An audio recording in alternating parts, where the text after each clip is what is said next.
What up, y'all? Welcome to the Independent Living Podcast. This is where we talk with some of the most successful independent creators, talk about their business, talk about their journey, some of their challenges and struggles. And today, I'm blessed to have this cat on the podcast. He is killing it right now. If you haven't heard of him, you've probably been living under a rock. But my man LaRussell out of Vallejo, California, man. What's up with you? Come on, honored. Nah, man, it's been amazing to see the last couple of years. So I want to talk about this journey, man, because I know that you've learned a lot. I know that you've learned a lot because you give so much game now. Come on. Yeah, Free Game Fridays. We were just talking about it off camera. But just let's do a little brief intro into who you are, and then we want to jump right into some of the more interesting stuff so that folks can really learn who you are and about the business that you're building. Fact. LaRussell, neighborhood superhero, rapper, activist, poet, businessman, entrepreneur, real nigga. There you go. All of the above. Man, I was blessed enough to be at the show at the Fonda in LA that you did this past weekend.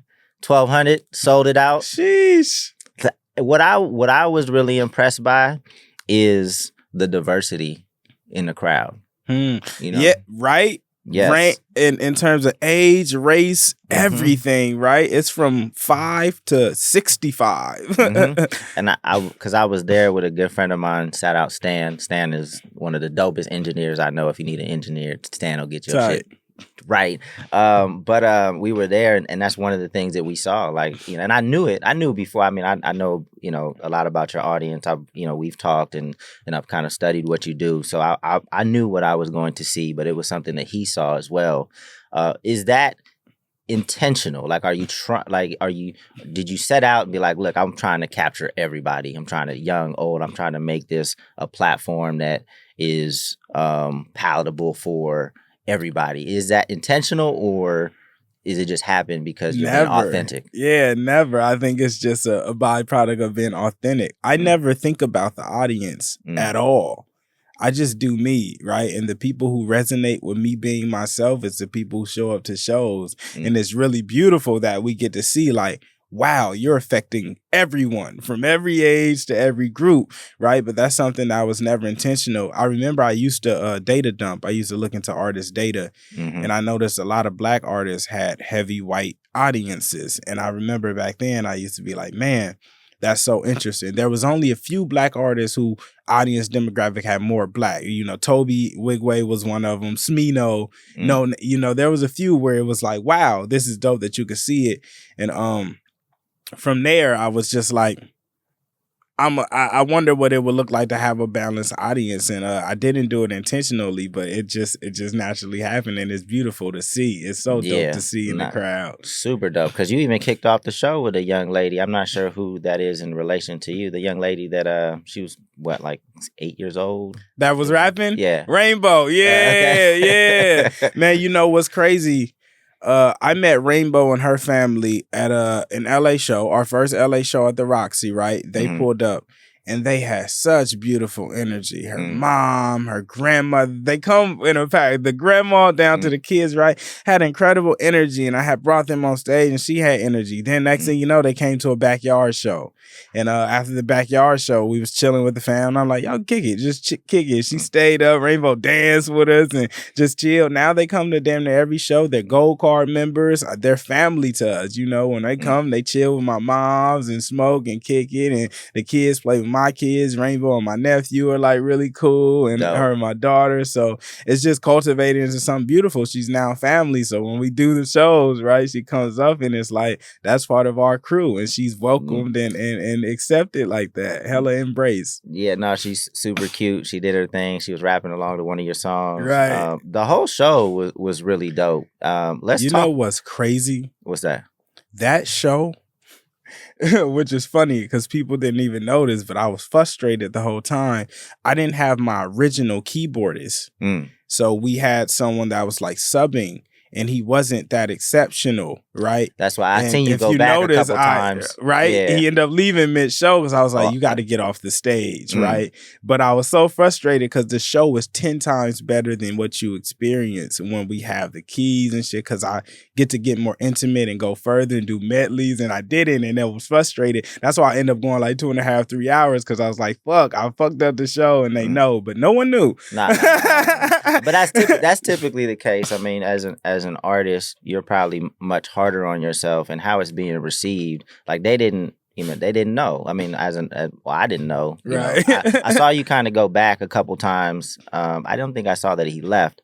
But no, the show was amazing. The way you ran the show is pretty much like you pretty much did kind of like jukebox. You basically asked the audience like what song they wanted to hear next, so they kind of got to participate. What's the behind that? Like, is that how you normally do your shows? Or I just started doing it like that, probably like the past 5 or 6 shows or so. And I used to have a set, right? And then I got bored because it was too easy. I knew it was coming. So we start going, okay, no set. I told the DJ, just play whatever. Just do whatever. Right. So we started doing that. And then eventually we start adding instruments, and I'll tell like Simon, like, play whatever you feel, play. I'm gonna just start rapping, right? And then eventually it got to a point where it was like, okay, let's see what they want to hear, right? Because I just like to be challenged. Sometimes the crowd will say a song that we haven't rehearsed in forever. Right. I haven't even heard it. It's from album number 2. Right. And it's like, let's see if we know it. If we don't, they'll help us, So really it just adds a lot more fun to it, because I was starting to get bored doing the sets and the rehearsed shit. It was just like, it wasn't as exciting for me anymore. Right. That's the impressive piece. I was like, me and Stan were talking like, what if they pick a song that he hasn't really rehearsed, but it seemed like you on top of your shit. Like, your catalog is long. You got a lot of songs, man, but you remember them all. And sometimes we don't, right? And the crowd gets to witness that. They'll get to witness me stumble words or forget lyrics completely, and we just laugh about it together, right? It's nothing to really hide. Like, I look at all my shows as just a big ass rehearsal. Like, we're all here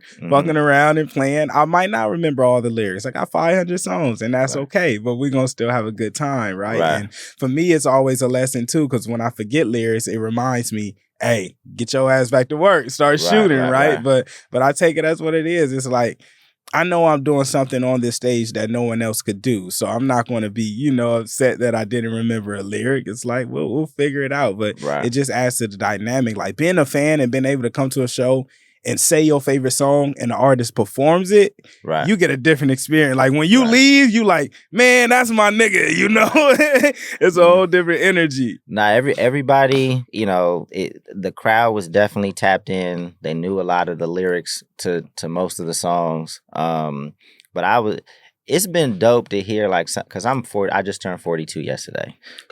There's a lot of my friends that hit me up, like, hey, this cat LaRussell? I'm like, and these are people that have, like, tapped out of hip. They're older, they tapped out. They don't really feel like what's coming out today is for them. So I think, hearing some of your content and your perspective is like a fresher breath air and a breath of fresh air.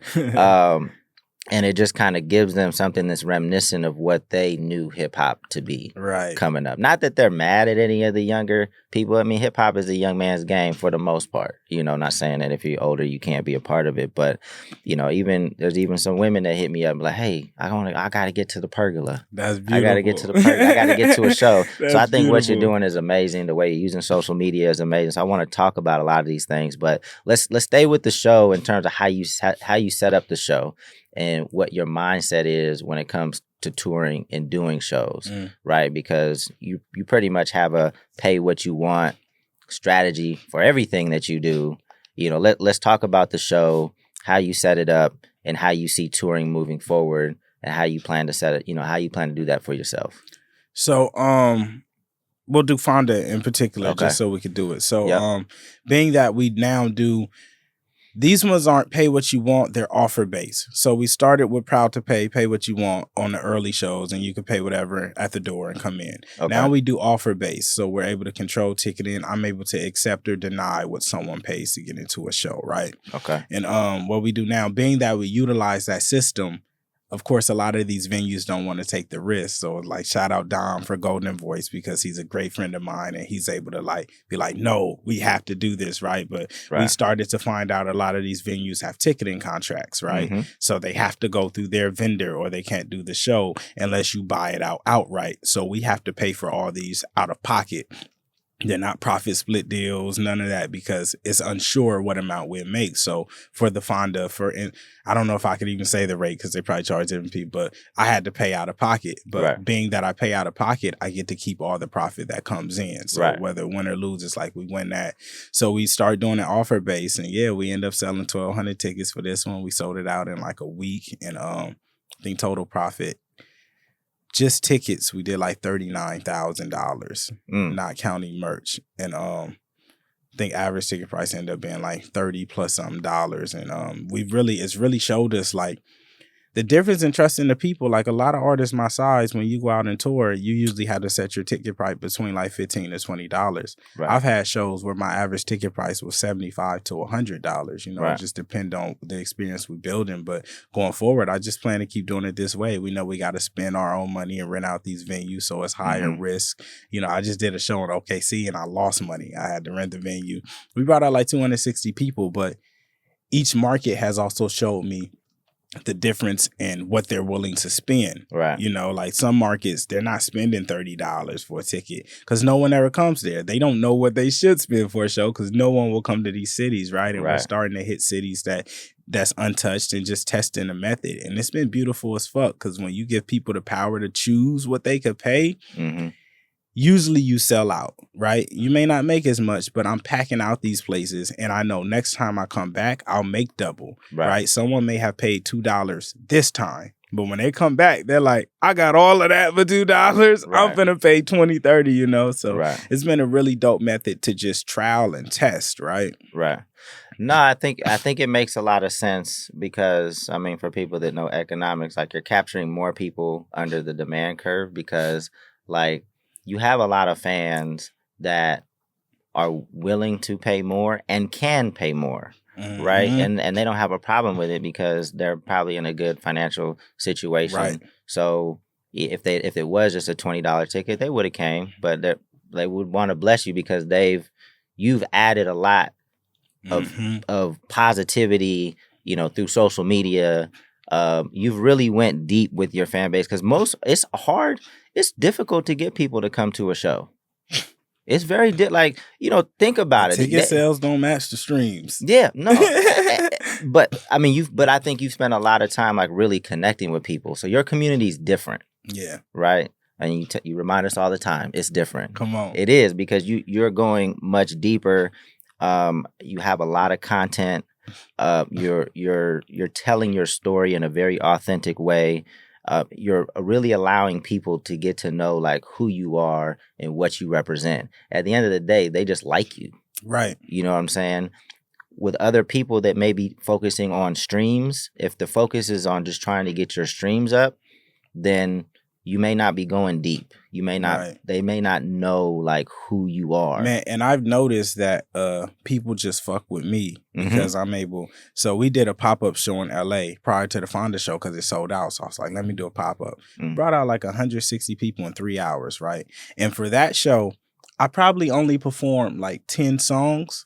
But it was an hour and a half set because like I allowed the crowd to do Q&A, pass the mic around, let people ask questions. And that really showed me like, man, people just here. They don't even care if I'm rapping or not. It's like, no, you here. I know I'm in a good space, right? And it's dope because one dude took the mic and he said, man, I paid $2 to get into this show. I'm going through a hard time right now. My car's in the shop. I rode a scooter here. And it was such a beautiful moment of just everyone in the crowd got to see the impact of what they do. All those people who overpaid, who pays 50, 60, 70, got to see the impact of them overpaying, because now I can accept a $2 offer and it's not going to put me in a hole, because it's like, bro, you took care of me. They took care of it, so we can all enjoy this experience. And that show really showed me a lot, because the questions people was asking and the moments they shared was just like, this shit's so much bigger than rap, so much bigger than music, you know, all of that shit is so much bigger.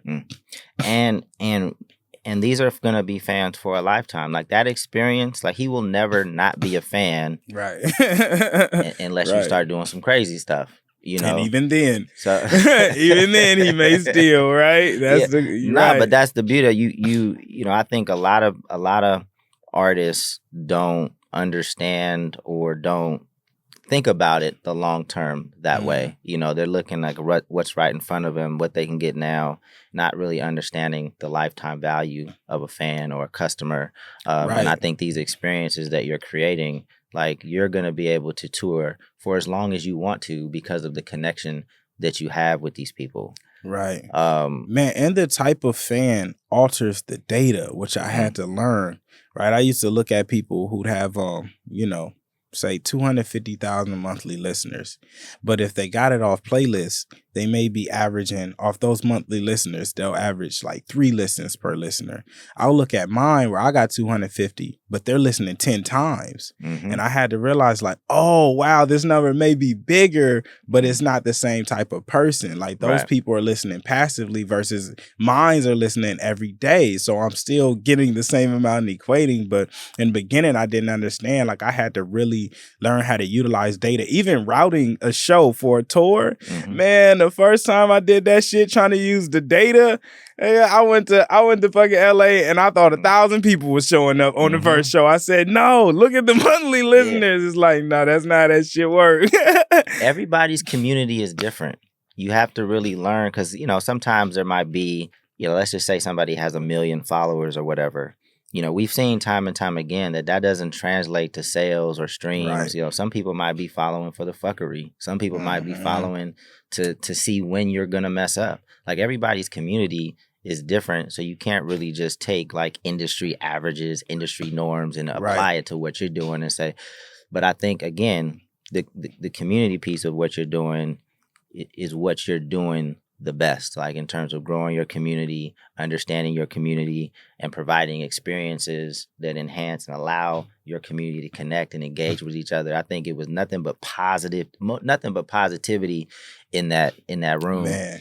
We were actually, I was recording the Music Entrepreneur Club podcast this morning, and we were talking about a moment where, like, I think Steve Lacy had a phone thrown at him when he was performing. Yeah. And I mentioned, I was like, I don't think that would happen at a LaRussell concert. Like, just because of the experience and the energy that's in the room, like, not that you don't need, I'm sure you have security just in case, but like, I don't foresee anything like that ever happening at a LaRussell show. And what's so beautiful is like when we go to venues, because, you know, some venues are like, oh, it's a rap show, we need to hire this much. And I always tell them like, nah, that's not our show. Right. Like, I understand, but those are extra precautions that I'm not paying for because that's not what happens at my show. I invite people into my home. I know what happens at my shows, right? And that's just not the energy that's cultivated. We've had a few moments where, like, people was a little bit drunk and got a little excessive on route, but that was nothing. But I'm always the first to communicate there. I'm going to talk to you, right? It's my show, and I make sure people understand. Don't leave people in their space, and we're going to communicate it. And yeah, man, we never had to, like, I go into the crowd, you know, and we don't never have no issues. Not to say that we never will, but it's like, it's such a different energy cultivated, and you never want to be that one nigga at a LaRussell show because everybody here loves me, right? That's what I said on the podcast. I said if anything did go down, I think the community would take care of it. Oh man, like it wouldn't. Right, it wouldn't get standing far. By, right? You know, not just your crew. I mean, you carry a lot of folks with community. You as well. What's your homie? What's your buff homie's name? That's always in the back. Yeah, like that cat. His energy is great every time I see him in social media. I don't know what his. We'll talk about the team eventually because the team is always a very crucial piece to any artist's success. But let's stick with streaming and just kind of because your streams aren't crazy. You know what I'm saying? It's not like you have 5 million monthly listeners. You know, I think the last time I checked, you were sitting around like 300,000 monthly listeners, but your opportunities are not the same as like other artists that have 300,000 monthly listeners, right? What is just your attitude and just kind of how you approach and streaming and your feelings about it? I don't really dig into streaming too much because, like I said, I start figuring out the metric. Like my monthly listeners is about 300,000, but I did 10 million streams last year. That means these people are listening to my songs at a 40 times ratio versus most artists. It's like 3 to 5. Right. So I don't even trip off streaming at all. I just keep cultivating an audience. And I know streaming is a byproduct of me doing great work. If I make a great piece of content and you love it, you're going to go stream the song. If you come to a show and you love it, you're going to go play my music on the way home. You're going to play it on the way to the show. So that's why I also put out so much music. It's like, bro, go stream, go do it. The music is just marketing for the live show for me and just marketing for my life. The music is just marketing. So when I put out a book, you want to go buy it. When I go do a show, you want to come. When I do a free game Friday, you want to watch. It don't hold that much importance to me no more at all. So I don't dig too deep into it because I know that the numbers make sense depending on what you cultivate. You cultivate a great audience, then you could have 200,000 monthly listeners and still do 10 million streams a month. Like next year, I plan to do 1 billion streams. And now that I know, I don't need 10 million monthly followers to do this, it really altered my perspective. I just need to keep on nurturing the seeds that I am. I got to keep pouring that water on this plant and it just grows bigger. Like, for you to have this month of monthly listeners and get that amount of streams with no heavy playlisting, I've probably been on 4 or 5 editorial playlists throughout my entire career and for a short time. Right. So my streams, if you look at, they show you how much is coming from editorial. My shit don't come from Spotify editorial. My shit comes from user generated. I mean, you'll get more. Right. It's at some point they'll have to because it's like, bruh, what are we doing? Right. But right now it's like, it's the people. And I'll always rely on the people. I serve the people. I don't serve Spotify. Right. And this is why I started this podcast, because I want people to understand that there's so many different ways to go about this, right? Like I've talked to artists where streaming is their main priority because they don't want to tour, and they're making a shitload of money off streams because they have, constructed their business and their strategies to run up the streams, right? And I just think it's beautiful that we have the ability now to set up our businesses different ways and to have different revenue mixes, but at the end of the day, still be successful. Right. And streams is pivotal. And for me, I even learned, like, I'm more proud of the fact, like, my catalog per streaming generates about $16,000 a month right now.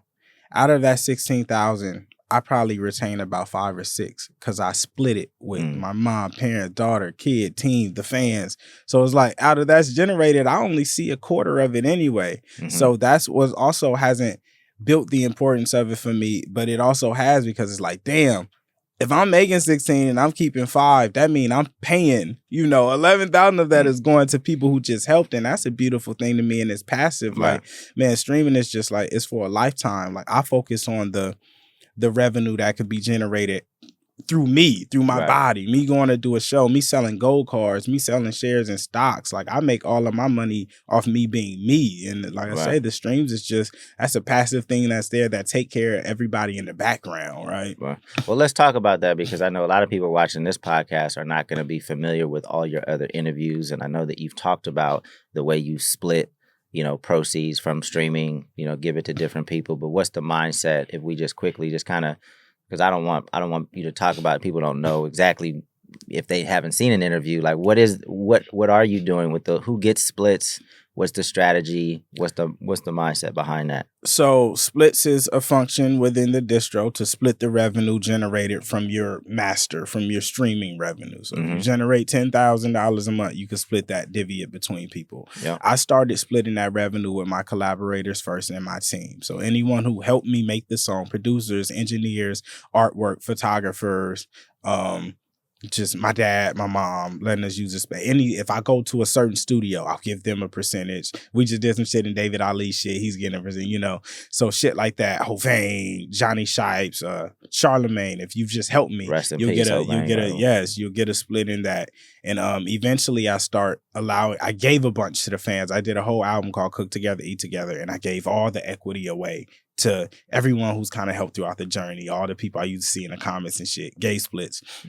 And then eventually I start selling it. It was like, this is actually an asset. This is something people would be interested in. You love baggage claim. You would want to own a percentage of baggage claim and collect for the rest of your life. Right. So I start selling it. And I think the first day I start selling splits, we had over 1,000 offers. And I probably did like 40 or 50K in revenue and just that day of accepting offers. And it just showed me the power of like, this is a lifelong asset. If I could spend $250 today and get paid the rest of my life off of it, that's an easy one. If I could spend $5,000 today and get paid for the rest of my life off that one time, right, I won, right? So for the fans, it's like, this shit is forever and it's a W because I'm only getting bigger. If my catalog is generating 16,000 a month now, and I'm at where I'm at, it's like Drake got 300 million followers. Right. We got a whole, you feel me? This shit coming in and everybody gets to eat off a one-time fee. I'm not charging people a subscription basis. Like you make an offer. If it makes sense with what it is, you pay this one time and you eat the rest of your life. It's a win. Right.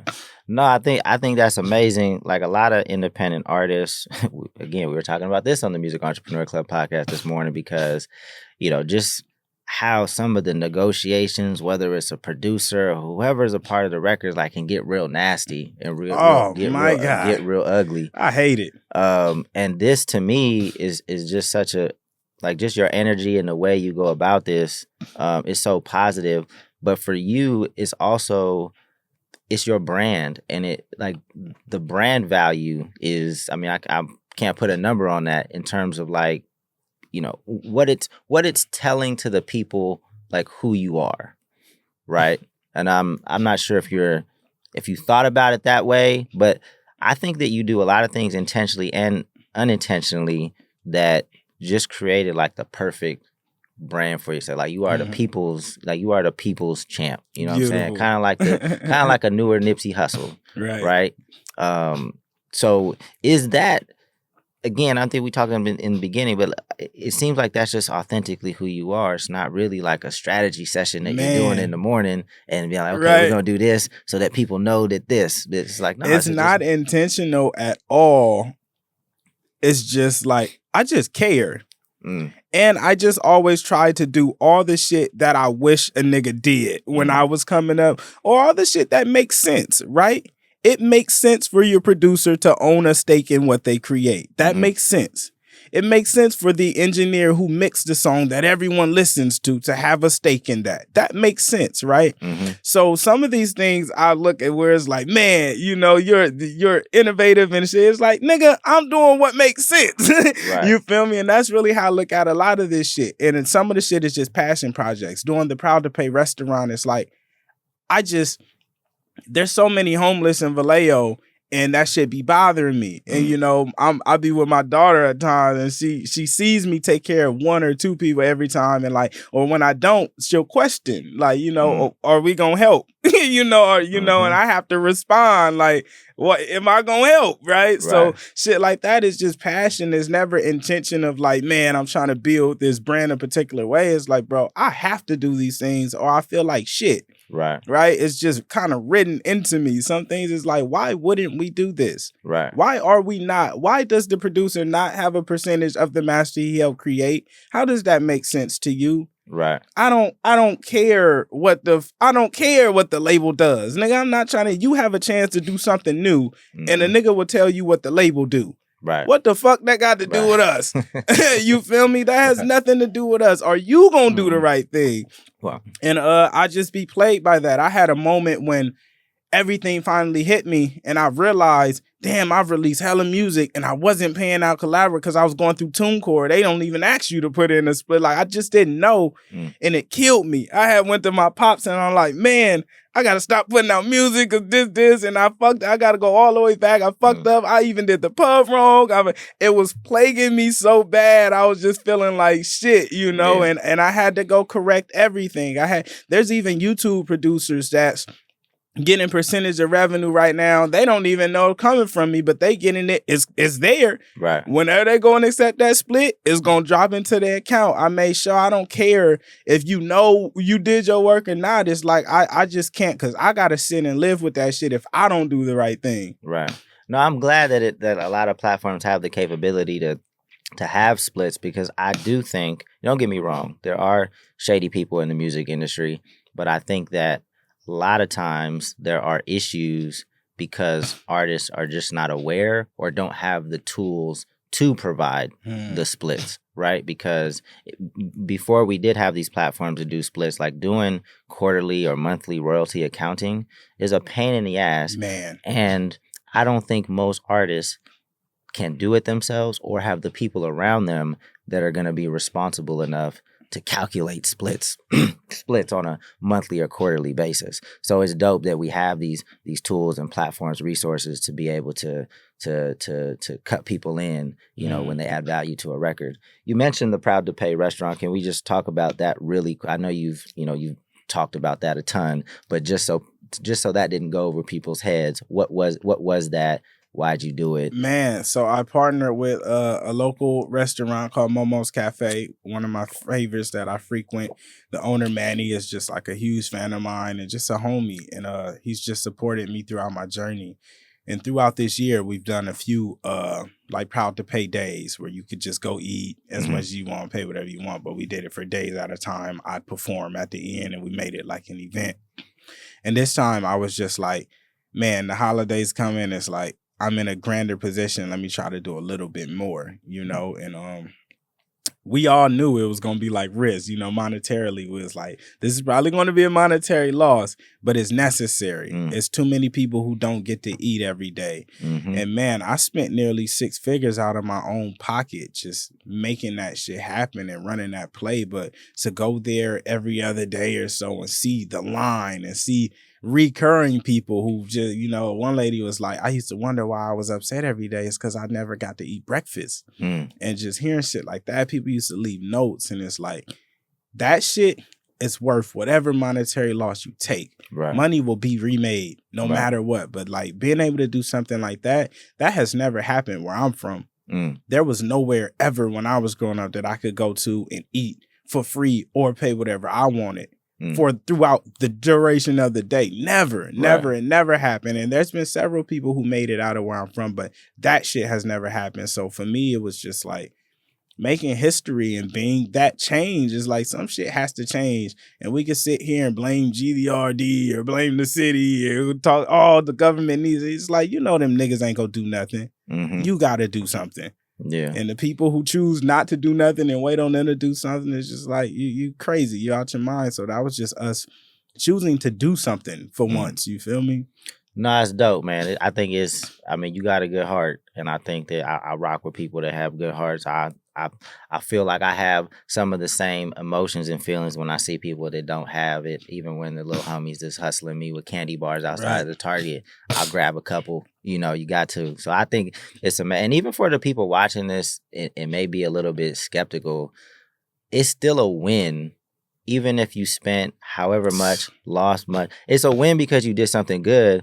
But it's also a win for your career, because I know people that have spent more than that on a publicist or something like that, and how much more love, appreciation, awareness and grew because of that. I ended up being on every news network, even some global ones, right? I didn't have to pay for that through PR. I got it through doing that. I end up on blogs and posts. So like that was a byproduct of doing something great. So sometimes, right, you get incentivized in different ways. It may not come back. I may have lost money there, but I got that money back through here because everyone's like, we want to support. We have to support this man, right? More people come to shows because it's like, no, I know what he's doing with this paper. We got to make sure it comes back, you know? So yeah, everything is, you may lose in one area and you never really lose. Like, and that's the thing that I live by. I can't lose. Right. And I know that. So I'm willing to do all the crazy shit where it's like, bro, this don't really make sense for the books. It's like, bro, I don't give a fuck about no books. You feel me? I can't lose. And I live with that mentality. I know everything I do is like divinely guided and protected. We're going to win no matter what. Mm-hmm. What was the moment? Because obviously you didn't just start out winning. You know, there was definitely some grind. But what was the moment where you were like, okay, I got something? Like what was happening?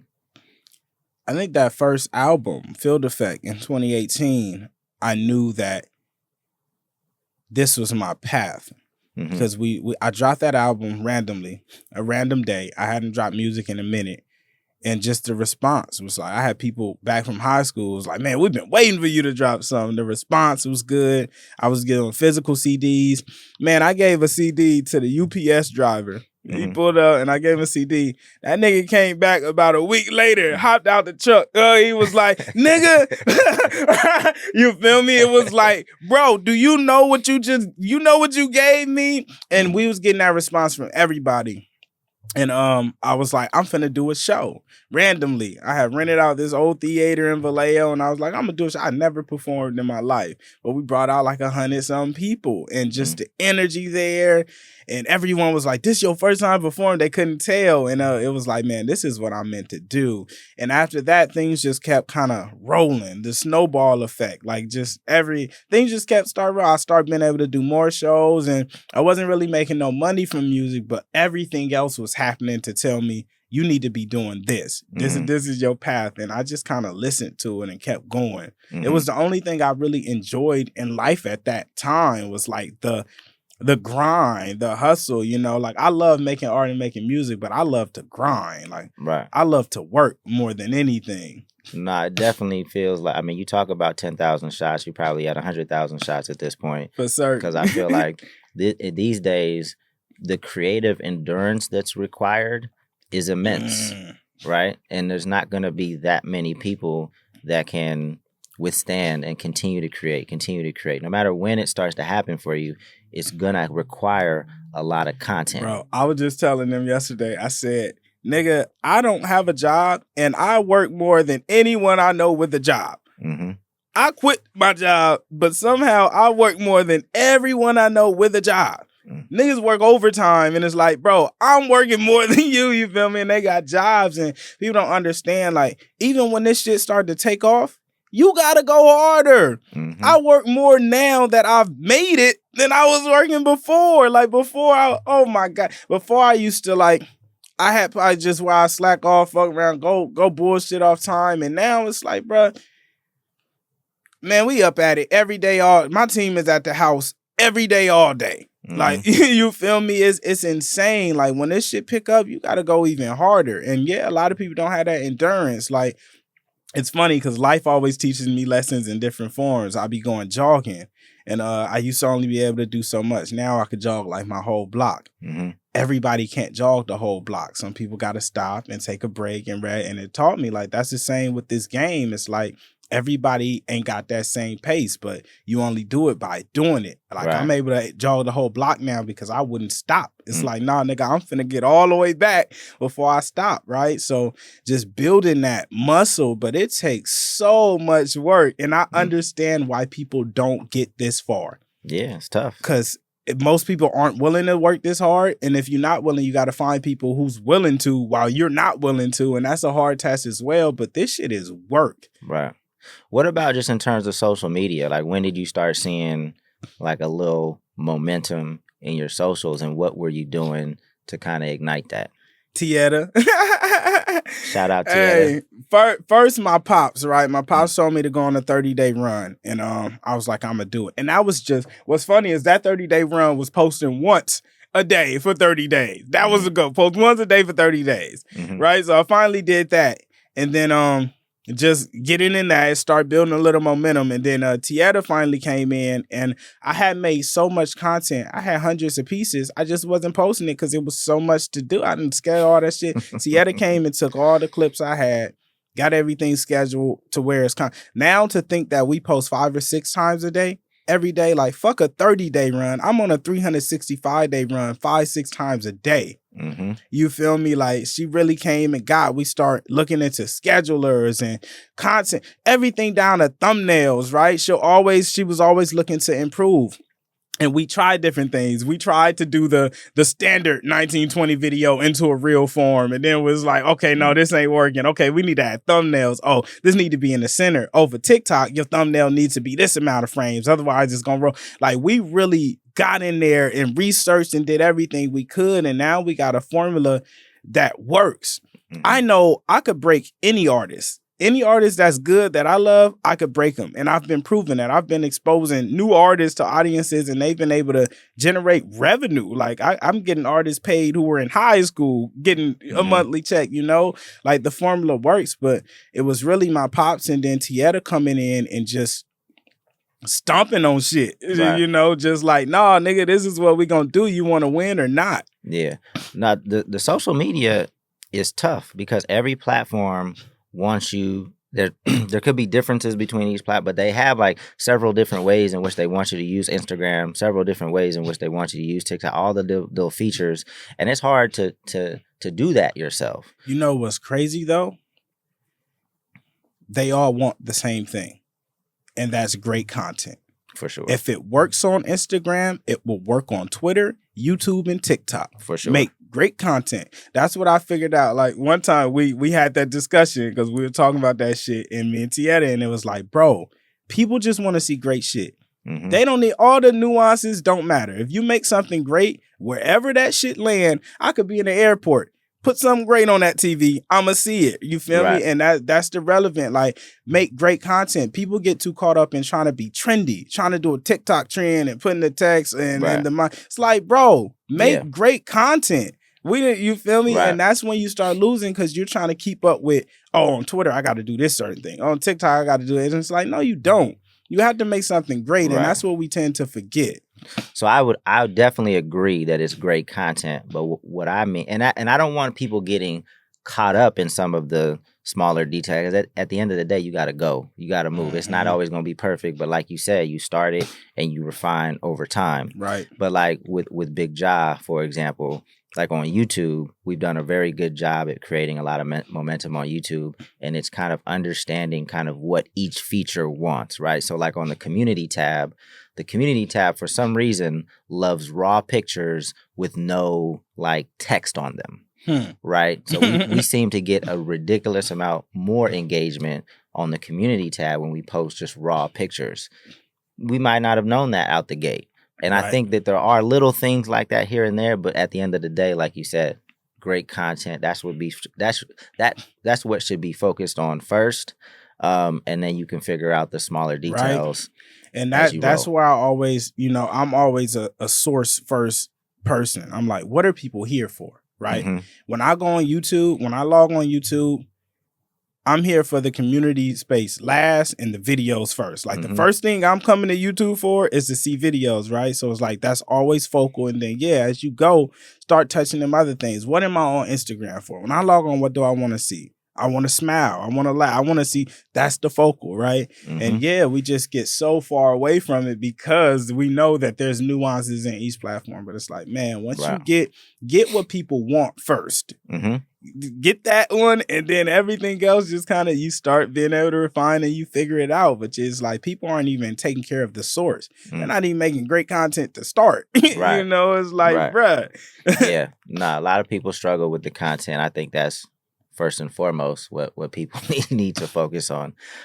Let's talk about the team. The team is always very important, especially as you continue to rise. Like, it's impossible to do what you're doing like by yourself, right? Impossible. At what point, like, who was the first person to start helping? And then over time, like, who did you feel it was necessary to add? And like, what does the team look like now? Man, it's so, the first were so many. My pops was like an early investor. Yaya was an early investor. All of my homies kind of pitched in early in terms of where we need help, and then coming in to just like help cultivate things. Millie, Tessie, Yaya, Fani, Chow Mein were like my really early immediate members that was here, and just whatever. What do we need to get done? Every shoot. Me, Yaya, and Tessie probably shot about 200-300 live sessions with just us three. No one else, just us. You know, me and Yaya probably did another 200, just us. No one else there. I was editing, mixing everything myself. And then now we have so many extended, like on a day-to-day, Millie, Sarai, Tieta, Cam, Fani, Chow, myself, we're at the house then every day working, and then we have different people for different functions. We have Biggs and Yasion for editorial. So all my editorial photos has been on like billboards and campaigns. All have been shot in my backyard by the same two people, Giggs, Yasion, and then visual. We have David, Yasion, Giggs, Tieta, myself. Man, yeah, there's so many. It just so most of these Cujo, man, Cujo is Cujo reminds me of me. He's one of my favorite people in the world because he's someone who kind of leads with his heart. Like Cujo will come up on paper and he'll be, hey, here. I don't care what it's for. It doesn't matter. Here, right? I could call Cujo, hey, can you come do this run? I was like, hey, can you come do this run? I got to do this shit. I really want to break. Yeah, it's good. Whatever. You feel me? Like, just having people like that in your corner that's willing to deliver whenever, whatever you need is so fucking important. Like, I like to think in our team, we don't even really have roles. Everybody plays the role they need to play to win. Right. There's no assigned role. This is what I need you to do for us to win. That's what's going to get done. Right. So most people are around, it's contributing to helping create the content. Most of the roles. And now I'm assuming you have, you obviously took a bus down to do the Fonda. Right. Like who's organizing that? Who's grabbing the bus? Like who's... So Millie helps run merch, and she also helps with biz ops. Millie and Tieta help me manage the biz in a lot of aspects. Because you don't have a traditional manager. No, right? I'm self-managed. Yeah. So when it comes to like touring and shit, Millie handles in terms of routing. So when I need buses, things like that, getting like making sure shit prepared. If we have food, she handles the catering, getting them ready. Porta potties for like the house shows, design for like the Halloween shows. Me and Millie handle that side. Tieta is usually during the show, you'll see her running around and make sure everyone knows what they're supposed to do. Oh, this is the pad. This filming. Is what we, right? And she films as well. She does a bunch of shit on the show side. And I'm actively involved just in everything. Because that, to be honest with you, when I was running the label, that was one of the hardest things to do, is just to manage expectations with the team, right? Because, maybe there was going to be, if the label existed forever, maybe there would be somebody that stayed on for the whole ride, but that wasn't my expectation. I know that everybody has individual goals, wants, and needs, and trying to understand that and try to help them get to wherever it is they want. That was one thing that was always top of mind. But it was also challenging because let's just take a merch person, for example, right? Like you have somebody on the road that sells merch. They're obviously feeling the money, touching the money, and people see the money coming in, right? But they don't understand the business, right? So having those conversations around like, what people are going to get paid, what to expect, what the growth potential is here. Do you feel any of it, since you are the boss of this operation, has that got challenging yet, just in terms of managing expectations, understanding expectations? How do you feel about not that? necessarily, especially when it comes to money, because everyone eats. Like there's aspects where I will eat last, right? I make sure everyone eats, and no one kind of looks at the next person's plate because they're like, I know the work that I did, and that's what I'm gonna eat off. And I'm also like, move into a structure where people get percentages, like they own stake. So my grand scope is eventually like my whole team is on a percentage structure where it's like the company made this amount this month, your percentage of this is this percent. So you have somebody who started off making $2,500 a month who's now making $10,000 a month, and they're doing the same role, but they're making more because the company is growing. So we don't really have those issues. And I'm just somebody, if I come up It don't even matter if it's random. Like I could sell a gold card, you know, and I made this amount. A gold card is a byproduct of me. No one's buying a gold card through It didn't have anything to do with what anyone else did, but I'm still, hey, here, take that. You feel me? So we never really have those issues. Sometimes I'll get carried away and I'll be disappointed through expectation, but I also know that expectation was based off what I would have done. You not me. Right. So I can't place that on you. I'm going to tell you what I didn't enjoy about it. If you fix it, great. If you can't fix it, I'm going to find someone else who could do it. Right. And you just got to be okay with that. Right. And everyone on my team knows that I'm not going to wait for you to get better. You either going to be your best or we're going to find somebody who could do the role better. Right. And you just going to pivot. And we've had people on the team that's had to pivot and they're okay with it. They understand because they're here to win. They're not here because they want to be the star point guard. Right. They're here because they want to win. Right. Everybody on your team, what I tell young artists, like, you know, you might not have access to the best manager out the gate or the best whoever out the gate. But that person needs to be dedicated to figuring out whatever that role is. So they have to dedicate themselves to eventually being the best person for that role in hopefully a short amount of time. If you have the dedication and you're out there figuring it out, because there are a lot of people that just want to be along for the ride because, you know, it's cool to be around LaRussell or cool to be around artists. And those people you definitely have to weed out. But hopefully you haven't had those issues. The Bay has a different vibe a lot of times. Don't get me wrong. You really got to use your people. Like, you know, a lot of my first day-to-day management and making shit flow is like Yaya. Yaya is one of my best friends. She's also my daughter's mother. Right. And she's played a pivotal role. She was one of my first investors. She used to handle a lot of day-to-day shit, like the Good Company logo. I draft up ideas and I give it to her and she made that logo. Yaya gets paid when merch come in. Flyers, anything I've ever needed that I was like, I can't do this right. I don't have the capacity. I would pass it to Yaya and she get that shit done. Right. So just making sure that people around you really fucks with you and cultivate what you doing. Like even when we're in disparity, like if we're in a moment where me and her is like, we're not seeing eye to eye right now, I could still call her and be like, yo, I really need this. Could you make this happen for me? And it's going to get done. Right. And we've cultivated that type of environment where no one around me was in a professional field. And most of 75% of my team, I taught them how to do the role that they do. I was doing it first and like, yo, this is how you do it. Right. So we really cultivated from the ground up. And now we're like, people hit Tieta all the time. Like, yo, I need you. Can you help me? I'm willing to pay you. Right. Tieta didn't have any of that experience. We grew that together. Right. And now she is the top in the game. Like all that. Oh, I couldn't get a top match. She is that. Right. Millie is that. Right. They route real tours. We sold out the Fonda 1,200 people. There's artists who don't do. They are that, you know? So really building internally and cultivating that, you can become those. But a lot of people, right, they instantly try to go and grab. And I had the opportunity to just go get a larger manager who had it, but I never wanted to. I never had that desire. It was like, nah, we gonna figure this shit out, right? There's a lot of value in, you know, you being at the head of your company and like actually have done everything that you've asked people to do. There's so much value. And I prided myself on that because obviously early days in the label, I used to run like we were only 3 people. So we had to do everything. So I was proud of the fact that I never asked anybody to do something that I hadn't done myself. So you also couldn't tell me. There's also nothing worse than telling a nigga he's not doing something right, but you can't show him how to do it right. Right.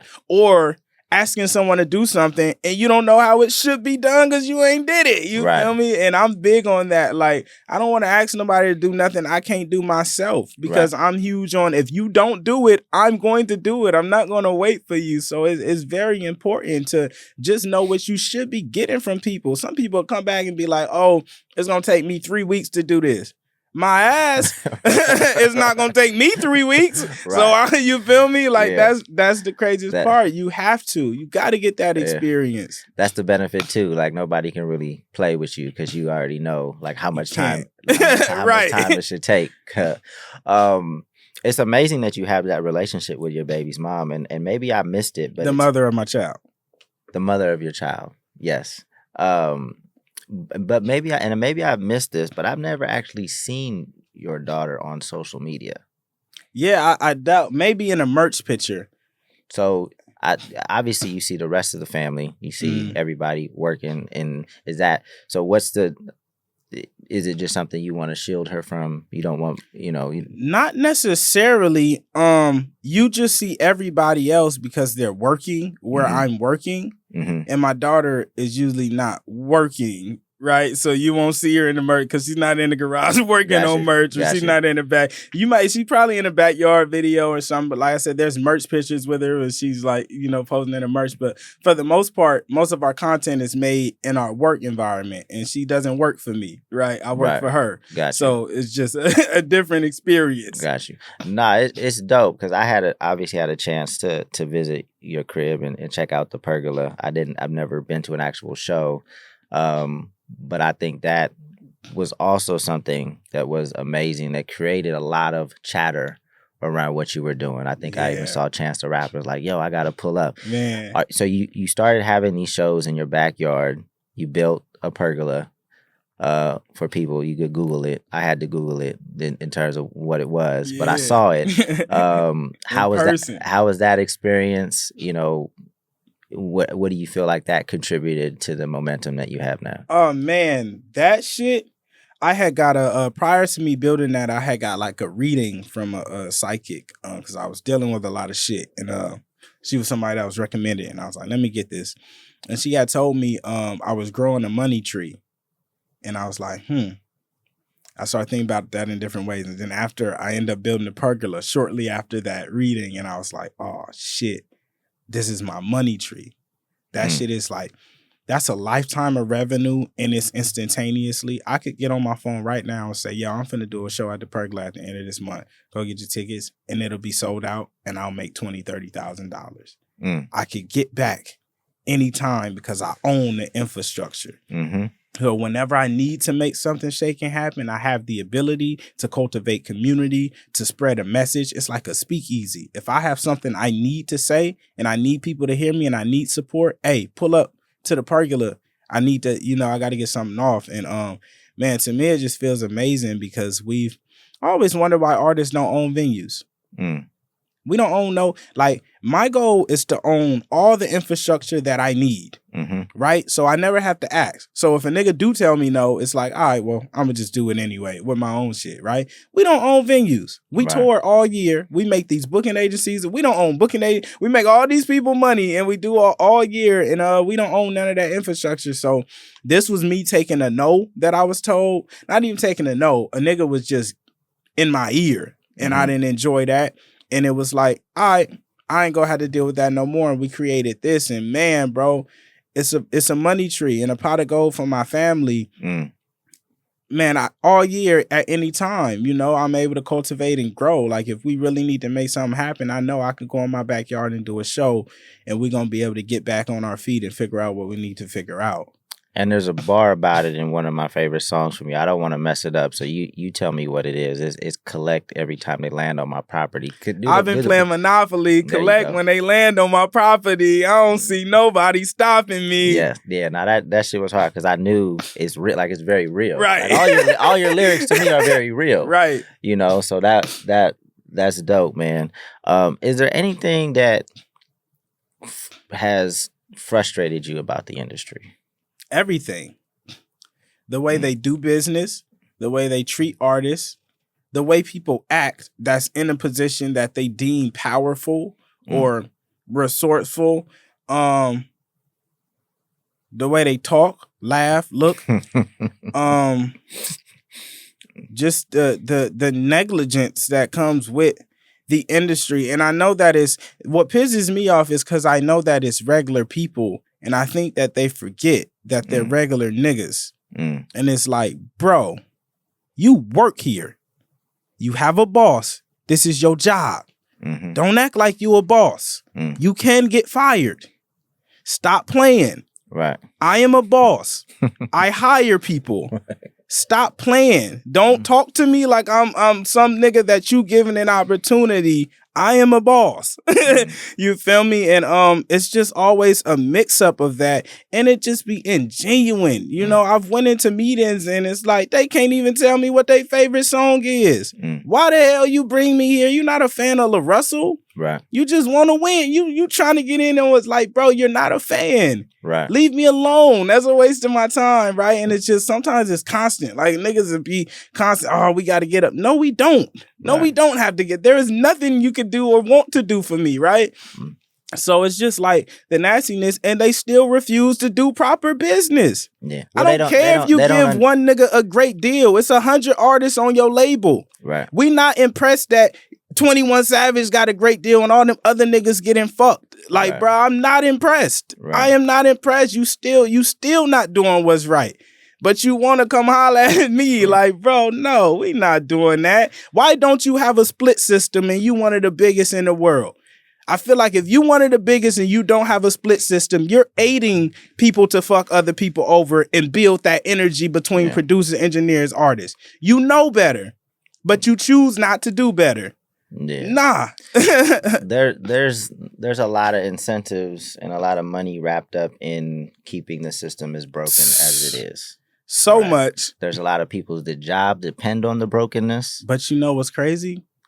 There's even more incentive in doing the right thing. They don't know that. They've never explored that world. They don't understand your business. And that's why I've seen interviews in which you talk about, you know, some of the offers you've gotten and things like that. They don't understand. They don't really understand your business. I think this will be a great podcast for any label to listen to, because we'll be exploring so many different ways in which artists are building their businesses these days. So that hopefully if you end up partnering with a label, or if labels partner with artists, you'll have a better understanding of what their business could potentially look like, or how much money they're actually making. See, and that's the part that sometimes I feel like we give them too much credit. These aren't ignorant people. These aren't, and that's the, like, man, it's so many, they're like, but they don't know, they don't understand it. I don't believe any nigga who builds $1 billion empire does not understand what I'm doing and what I've done. They get it. I know they get it because I've spoken to some people who are in grander positions and they get it. But we lead with that, nah, they just don't understand it. Them niggas, you can't be that successful and not understand it. You feel me? But their business is different. It's you know, and because of your business is not transparent, right? Like I can't go log into some system and see. I mean, you told me how much money you just made from the Fauna Theater, but there's no transparency in that. And I like that. Like when I was running the label, like we weren't fancy cats. We didn't wear success on our necks or anything. I like the fact that we could just put out good music, connect with people, and, you know, have a solid business. But I even when I was going through those negotiations, what people were offering me, I was like, this doesn't make sense for us. And I wasn't loud about it, but I just knew, like, they don't really understand what we're doing.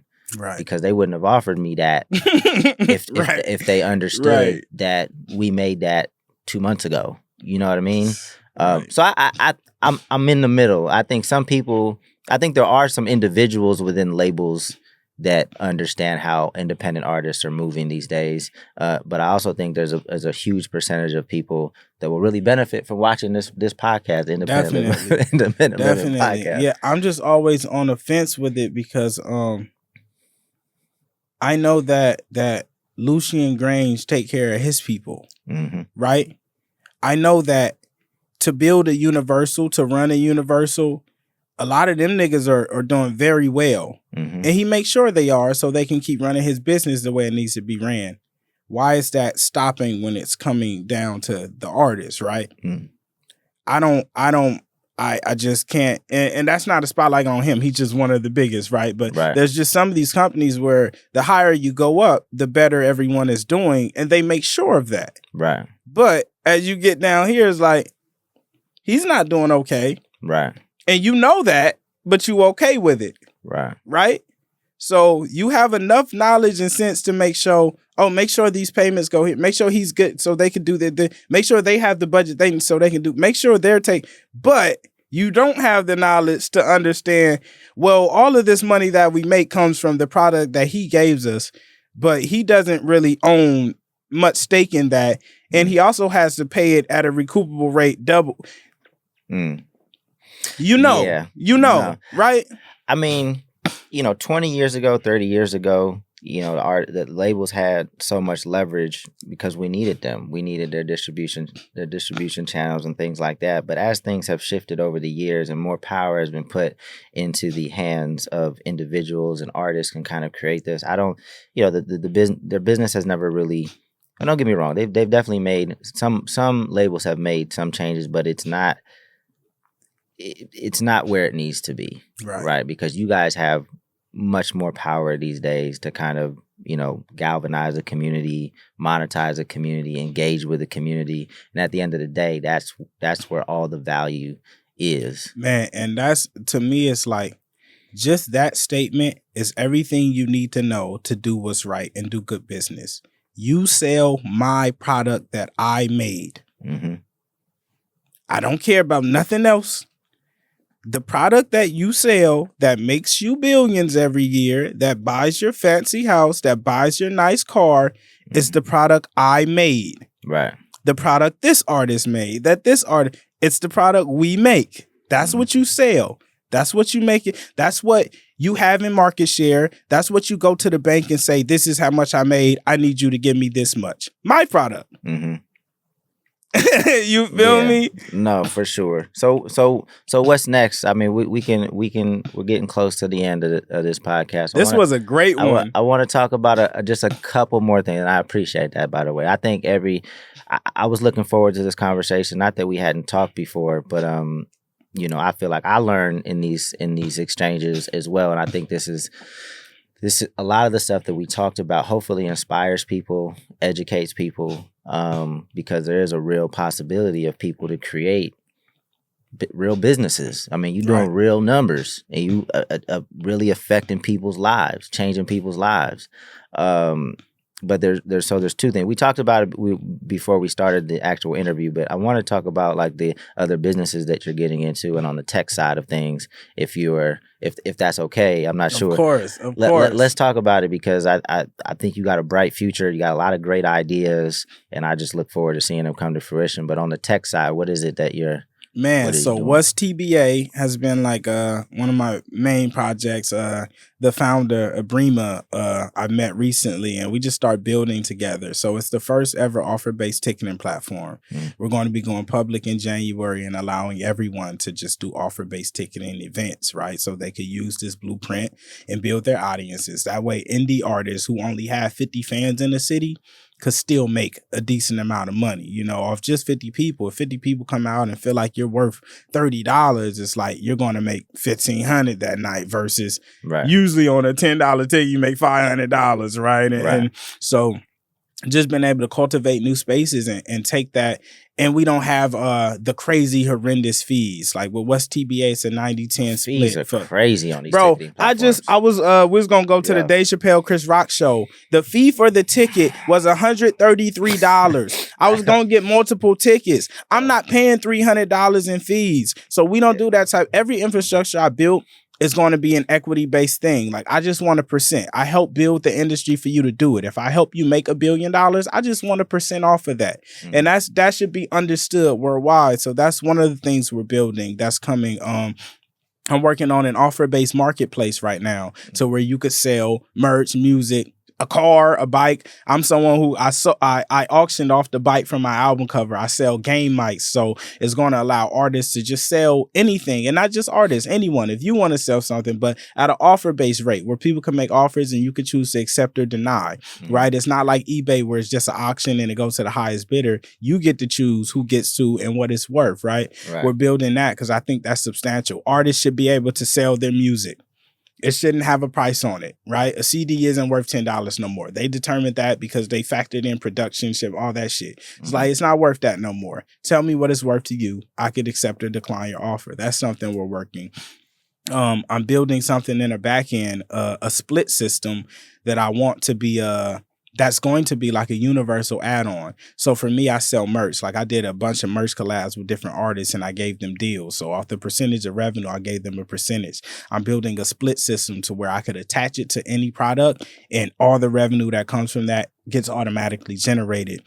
This is something that we're creating as a portal to where eventually you can use it to run your team. So how I was telling you, everyone on my team, I want to make a specific percentage. I would basically plug in my company bank account, and as money comes in, it'll just be allocated to those parties. So the people who work on merch they don't just get a percent of merch sales, they get a percent of the business because merch grows the business. So we're building that split system. And really, I'm also working on an artist handbook. Me and Tieta is building the indie artist toolbook, or just an artist toolbook that has all the resources, knowledge, things that we use to get to this point, all our gems, all the people, like, just different things that could help, because we have like the New Music Business by Ari Hurstan and the Donald Passman joint, but those are not outdated, but they're just not written by us. So the language is different. It's not the same as coming from a LaRussell. Like you wanted LaRussell on the podcast instead of this guy, because LaRussell speaks LaRussell, right? We speak a similar language. We're both indie artists. I actually did it. I want to know from the person who did it, not the lawyer who helped the person who did it, right? Those are different positions. So we're doing that, and I think that's going to be a big thing, and it's going to be fucking proud to pay. It's like, this is priceless knowledge and information. So, I feel like we can't put a price on it. And other than that, I'm just, as things come, as I navigate my career and I see things that need to be changed, I'm just working on changing those things and trying to build better systems. Dope. I mean, that's ultimately why we started the Music Entrepreneur Club, because like you said, we have some of those resources, but I think there's nuances and there's situations, there's other things that people deal with that aren't addressed in those books as you're trying to become an independent artist. There's conflicts that you're having with potential managers or with your manager or whatever. There's so many things that aren't addressed in those books, but can either help or stop your progress. Right. So I think those are some of the things that you and Tieta talk about on the Friday thing, on the Friday show that you have on Instagram. Is it a show? Free Game live? Friday. It's live, right? It's like we did one live, but it's usually like we just drop them on Fridays and shit. Sometimes we'll do a live Q&A, but we're about to start doing live actual events of it. So you can pull up and you can ask your questions direct from the audience. We're going to probably do them at the Pergola and, build that. But yeah. Let me know. We'll definitely promote that through the MEC networks, because,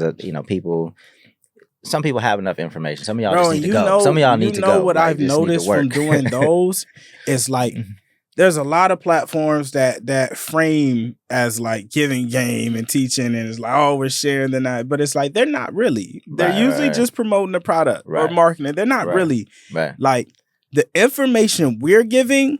It's like, I don't hold back on anything. I give all of it, and it's the only platform out there where you can get it. Right. It's the only one where you can get it, and where you can get it direct from the source. Right. I want to know from the nigga who did it. Right.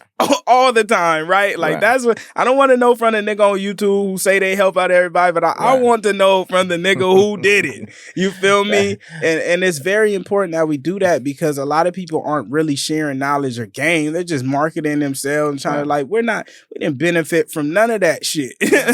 That's the reason why I've never, so we used to do an MEC tour where we would tour and kind of have live sessions. But I never built a product because I didn't want to be seen because I seen so many people jumped in the education space. It started to look and feel really corny, and I started to see all this promo and these YouTube videos. I'm like, yo, I can't look like that. We just gonna keep rock. We gonna keep doing our podcast. We just, because we enjoy doing it, and we just gonna keep giving out free game on a weekly basis. And it's worked out well.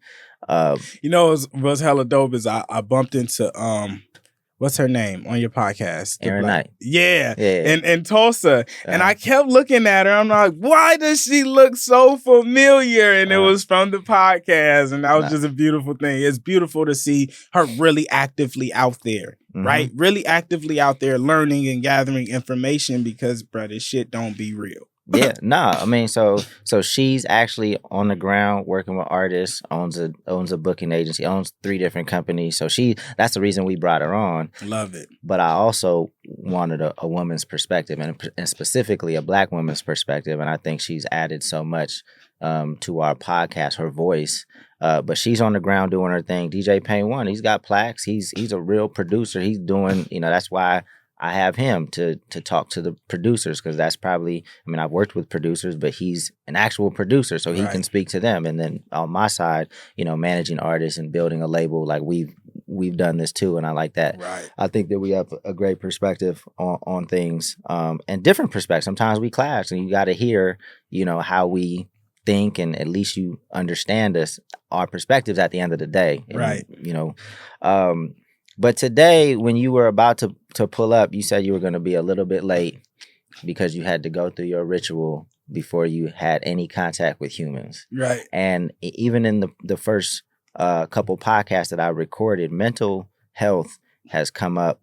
And it really hasn't been a direct question, but I wanted to make it that, because I don't know if you feel pressure, but a lot of people, depend on you. It's all kind of being built on your shoulders. What is that process that you go through on a daily basis just to maintain your sanity, maintain the positive energy that you exude and put into other people? Like, what is that process? And do you even feel that pressure? Definitely feel that pressure. And each day is different. It depends on what I'm experiencing. This morning, I just had to sit for a little bit because I had experienced a bunch of just different emotion. So I just had to kind of chill for a little bit. And because Cujo was like, yo, open your fucking the thing, right? And I looked out and it was like, damn, this shit crazy. But it just depends. And sometimes I'll ride my bike, or sometimes I'll jog, or sometimes I'll fucking just sit. Right? I think that's important. Like regular days, I take my daughter to school in the morning. So that's kind of like my meditate. I'll be listening to like Sadhguru interviews while I'm like, waiting in the morning and shit, and try to drop off. And that's kind of like that space that gets me back in that zone. And some days I just wake up feeling like shit and I got to fight through it to get back to a good space. Right. So there's no really one thing for me. I've been trying different things and just seeing what really works. But yeah, I know that that should be important before I kind of go into like an interview or things like that, because it's you're dealing with different energies and you never know who you're dealing with. Like sometimes you're funny. I remember we were talking about this and I said, oh, you lost your sense of humor. Right. Yeah. But everyone has been in this industry so long and dealt with different people that you never know, right? You never know what you're going into. So I just kind of like to, yesterday, man, I was tired before we had to do the Red Bull thing, and I ended up getting to sleep on the plane, and I was able to kind of get into a better space before I arrived and got there. So it just depends. But, I never know who I'm going to encounter, but most people always encounter the same me. Right. So I just have to structure myself to deal with who I may encounter that day. But I'm usually always, if you meet, no matter where you meet me, you're going to meet this same LaRussell. I'm never going to fake you out or nothing. But I've noticed that's not always the case with other people. I meet different versions of people all the time. And I'm like, nigga, this is not who you were, right? You get around certain people, but it's like with me, you're always going to meet me. So I just be having to prep myself prior. No, I think you're a very mature individual. You're very emotionally intelligent. You carry yourself like a professional, and I appreciate that. The communication has been dope. It's not like we've known each other forever.